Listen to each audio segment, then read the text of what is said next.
institué à le cœur de ce qui nous anime, c'est de contribuer à faire reconnaître le monde de l'âme, ce monde aussi subtil, invisible qu'universel, qui fonctionne suivant des lois qui transcendent les lois de la matière et qui est porteur de vie et de sens. Ce monde, nous avons décidé de l'appeler âme, et nous l'appelons âme, mais il pourrait être nommé absolument différemment. En tout cas, c'est ce qui nous motive, nous, pour organiser ce forum auquel nous vous avons invité. L'âme, c'est tous les domaines, c'est toutes les professions, c'est tout ce qu'on fait, c'est toutes les activités humaines. Parce que ce n'est pas quelque chose qui est hors sol, c'est quelque chose qui, au contraire, cherche à illuminer tout ce qui existe au sol.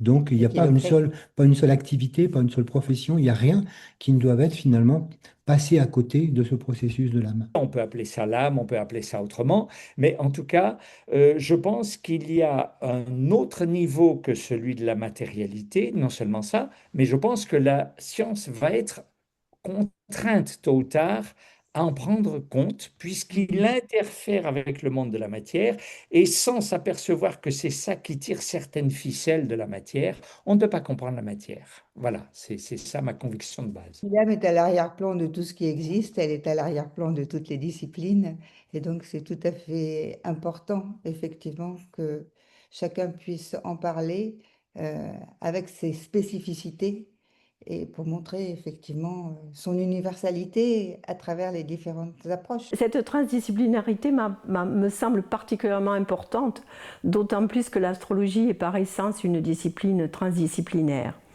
Et là, pouvoir échanger à la fois avec un scientifique, avec des connaissants de l'ésotérisme, ça m'apparaît particulièrement intéressant, alors que l'astrologie, elle aussi répond à ces trois parties, à la partie science exacte, sciences humaines ou sciences de l'âme, et à la partie sciences ésotériques.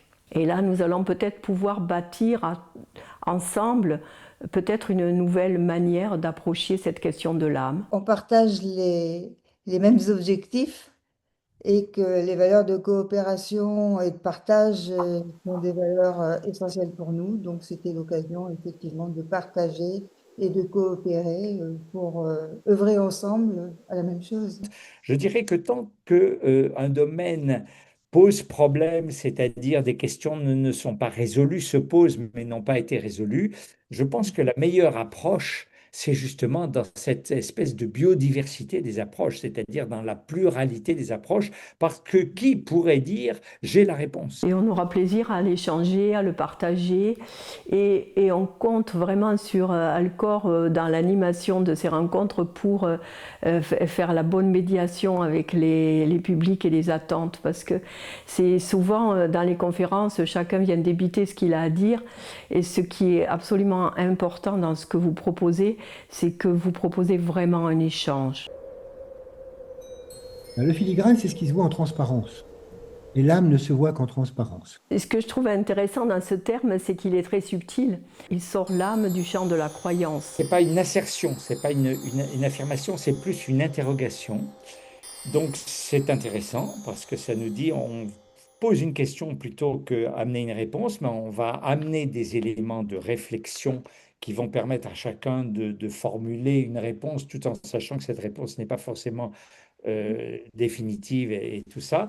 Et d'autre part, je trouve que ce titre est un peu intrigant. Il y a quelque chose d'intrigant en filigrane.